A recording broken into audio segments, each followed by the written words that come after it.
Hello అండి, welcome to our channel అమ్మతో ప్రతిరోజు. ఈరోజు మన ఛానల్లో చూడబోయే వీడియో మనీ సేవింగ్స్ గురించి అండి. చాలామందికి మనీ సేవింగ్స్ ఎలా చేసుకోవాలని తెలియకుండా ఉంటారు. అలాంటి వాళ్ళు ఈ వీడియో ద్వారా మనీ సేవింగ్ ఎలా చేసుకోవాలని తెలుసుకోబోతున్నారు. ఏమంటే మనీ సేవ్ చేయాలంటే కొన్ని పద్ధతుల్ని ఫాలో చేయాలండి. నేనేం పద్ధతిని ఫాలో చేస్తానని మీకు ఈరోజు తెలియజేయబోతున్నా. ఈ వీడియో నచ్చినట్లయితే లైక్ ఇవ్వండి, సబ్స్క్రైబ్ చేసుకోండి. మరెన్నో మంచి మంచి విషయాలు తెలుసుకోవడానికి, రెసిపీస్ తెలుసుకోవడానికి మన ఛానల్ని మర్చిపోకుండా సబ్స్క్రైబ్ చేసుకోండి. కమెంట్స్ పెట్టండి, షేర్ చేయండి. ఏమంటే నేను every Monday Saturday no spending డేని ఫాలో చేస్తానండి. ఇది ఇప్పటిగా అలవాటు కాదు, చాలా రోజులుగా ఫాలో చేస్తాను. సండే చేసిన నాన్ వెజ్, చేపల పులుసు ఇలాంటివి ఉంటే మండే పెట్టుకొని ఆ రోజు వంట చెయ్యమన్నమాట. రైస్ మాత్రం పెట్టుకుంటాం. నైట్ వచ్చి టిఫిన్ చేసుకుంటాం. మార్నింగ్ నైట్ టిఫిన్ అంతే, ఆ రోజు అయిపోతుంది. ఆ రోజు ఎలాంటి ఖర్చులు పెట్టమండి.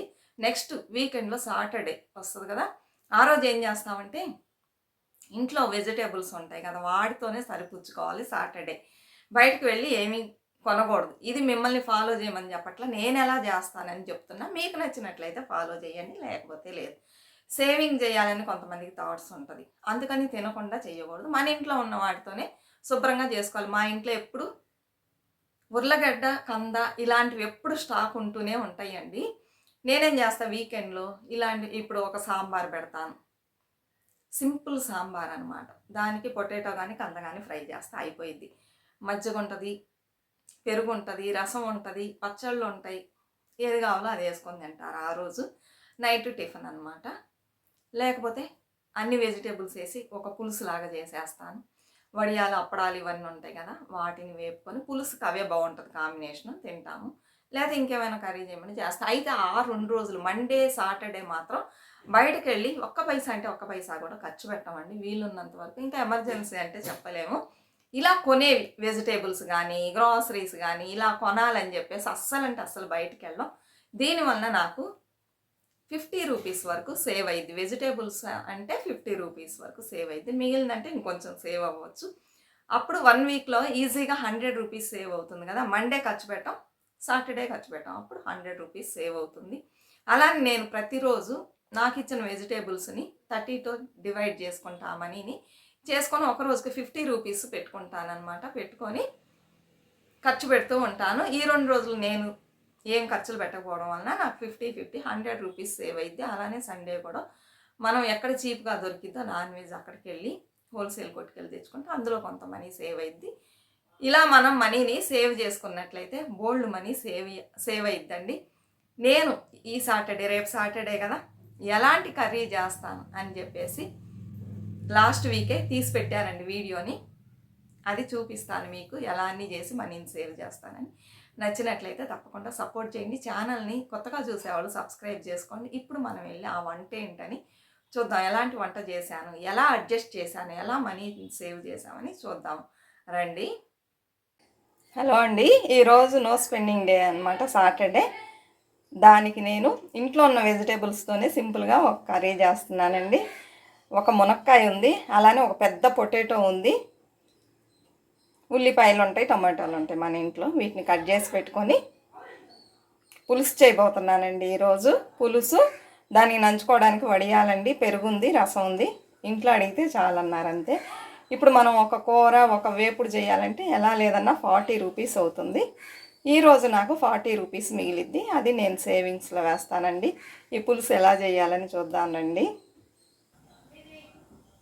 మునక్కాయ బంగాళదుంప పులుసు అండి. ఫస్ట్ దీన్ని వడగం అంటారు, కనిపిస్తుందండి, ఇది వడగం అంటారు. అంటే వడగం అంటే ఏంటంటే చెప్తాను. ఇది ఇందులో వేసేసుకుందాం. ఇది కనుక వేసినట్లయితే మనం ఎలాంటి పోపు దినుసులు వేయక్కర్లే, ఇందులోనే అన్ని పోపు దినుసులు ఉంటాయండి. ఉల్లిపాయలు, వెల్లుల్లి, కరివేపాకు, మెంతులు, ఆవాలు, జీలకర్ర, మినపప్పు అన్నీ ఉంటాయి అన్నమాట. ఇది ఒక ప్యాకెట్ 10 రూపాయలు మార్కెట్లో. ఇది వేస్ట్ చేసామనుకోండి, పులుసు సూపర్గా ఉంటుంది. చేపల పులుసు, ఆకుకూరలు వాటిల్లో తిరగమాతలో వేసుకుంటారు.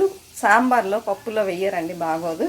ఇది మీరు చేస్తుంటే 10 ఏళ్ళకి సువాసన వస్తుంది, అంత బాగుంటుంది. ఇప్పుడు మనం ఇది వేగగానే ఉల్లిపాయలు వేసేసుకున్నాం. బాగా వేగాలి ఈ వడగం అనేది. మనం వడియాలు అంటాం కదా, వీళ్ళు వడగం అంటారు అనమాట. ఇది ఎండాకాలం ఉల్లిపాయలు తక్కువ రేటుకు దొరికేటప్పుడు బాగా ఎక్కువగా చేసి పెట్టుకుంటారండి.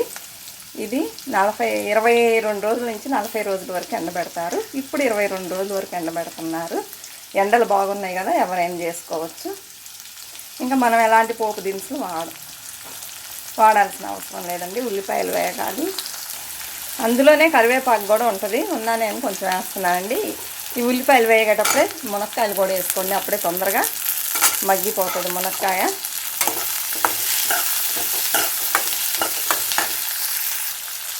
తగినంత కళ్ళుప్పు వేసుకోండి. ఇది కొంచెం వేగిన తర్వాత మనం ఉర్లగడ్డ వేద్దామండి. ఈ పులుసు చాలా టేస్ట్గా ఉంటుంది, కావాలంటే మీరు కూడా ట్రై చేసి చూడండి. ఉల్లిపాయలు వేగిందండి. ఈ టైంలో మనం కట్ చేసి పెట్టుకున్న పొటాటో వేద్దాం.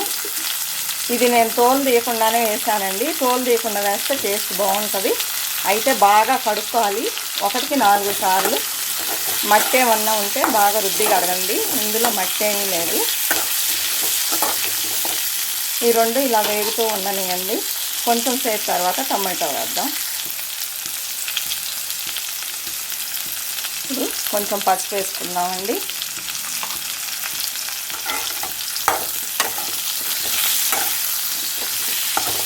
ముక్కలు ఇందులో కొంచెం సేపు వేగాలన్నమాట, అప్పుడే తొందరగా ఉడికిద్దండి. మన ఛానల్లో వీడియోస్ నచ్చినట్లయితే సబ్స్క్రైబ్ చేసుకోండి. చాలా తక్కువగా సబ్స్క్రైబ్ చేసుకుంటున్నారు.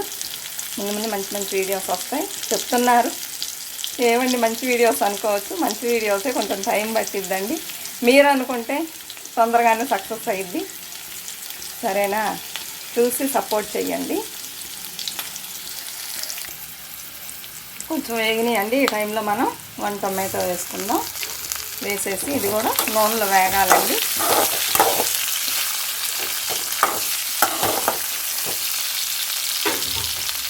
కొంచెం వేగిన తర్వాత ఏం చేయాలని చూపిస్తాం. ఇప్పుడు మనం తగినంత కారం వేసుకుందామండి. ఒక్కొక్కరు కారం ఎక్కువ తింటారు, కొంతమంది తక్కువ తింటారు. నేను ఒక 2 స్పూన్లు వేస్తున్నానండి కారం. అసలు ఎండాకాలం కదా, కారం తగ్గించుకుంటే మంచిది. బాగా మజ్జిగ, కొబ్బరి నీళ్ళు, పెరుగు ఇలాంటివి తినండి. చల్లని వస్తువులు తీసుకోండి. ఈ కారం వేసిన తర్వాత 1 నిమిషం నూనెలో ఇలా వేగాలండి, ఎందుకంటే పచ్చి వాసన పోవాలి. ఇది కూర కారం. మీరేం చేస్తారంటే గొడ్డు కారం వేసుకొని ఒక 2 స్పూన్లు ధనియా పొడి వేసుకోండి, బాగుంటుంది. ఇప్పుడు 1 నిమిషం వేగింది కదా, ఈ తర్వాత నీళ్లు పోసుకోండి. చింతపండు పులుసు పోయకూడదు, ఎందుకంటే చింతపండు పులుసు పోస్తే ముక్కలు తొందరగా ఉడకవండి. ఇది కొంచెం ఉడికిన తర్వాత మనం చింతపండు పులుసుని యాడ్ చేసుకోవాలి. ఈ టిప్ యూజ్ చేసుకోండి. ముందుగానే పోస్తే వెజిటేబుల్స్ ఉడకవు. ఇప్పుడు ఒకసారి మూత తీసి చూద్దామండి. ఎప్పుడైనా మూత పెడితే కాయ తొందరగా ఉడుకుతుంది. ఇంకొంతసేపు ఉడకాలండి. ఉడికిన తర్వాత మనం చింతపండు పులుసు పోద్దాం. మళ్ళీ మూత పెట్టాం. ముక్కలు చూసారంటే సగం ఉడికినాయండి. ఈ టైంలో మనం బాగా వడిగట్టిన చింతపండు రసాన్ని ఇందులో యాడ్ చేసుకుందాము. చూసారా, 2-3 సార్లు వడిగట్టి కూడా ఇంకా అడుగున డస్ట్ ఉంది. ఎప్పుడైనా చింతపండు పులుసును అలానే పోయకండి. వీటిని బాగా తిప్పి ఉప్పు కారం సరిపోయిందా చూసుకోండి. పులుపు చాలకపోతే యాడ్ చేసుకోండి, సరిపోతే అంతతో వదిలేసేయండి. మూత పెట్టేద్దాం. నైట్ వచ్చి టిఫిన్ అండి. ఇవాళ శనివారం కదా, టిఫిన్ తింటారు. అన్నం ఉంటుంది, ఎవరికి ఏది కావాలో అది తింటారు. ఉదయం చేసిన చట్నీ ఉంది, ఈ పులుసు కూడా ఉంది. ఈ 2 పెట్టుకొని తినేస్తారు. ఇవాళ అంతేనండి. ఇంకా నేనేమి బయటకు వెళ్ళను, షాప్స్కి వాటికి కూరగాయలు కొనటం ఇవన్నీ ఏం పెట్టుకోను. ఇలా చేసినట్లయితే మనకి 40 నుంచి 50 రూపీస్ సేవ్ అయిద్దండి. వీక్లీ వన్స్ ఇలా చేసినట్లయితే ఈ సేవింగ్స్తో మనం ఏమైనా చేసుకోవచ్చు. అంతేనండి. పులుసు బాగా తెల్లినాయి, అందులో వేసిన వెజిటేబుల్స్ అన్నీ బాగా ఉడికినాయి. ఇంకా దించేసుకోవటమే. దించిన తర్వాత వడియాలు ఉన్నాయండి, ఆ వడియాలు వేపుకుంటాము. వేపుకొని ఈ పూటకు తినేస్తాం నైట్ టిఫిన్. అంతే, ఈరోజు వంట అయిపోయిందండి. మీకు నచ్చినట్లయితే వీడియో తప్పకుండా సపోర్ట్ చేయండి. సబ్స్క్రైబ్ చేసుకోవడం అస్సలు మర్చిపోవద్దు. సరేనండి, మరొక మంచి వీడియోతో మళ్ళీ కలుద్దాం. అంతవరకు బాయ్ ఫ్రెండ్స్.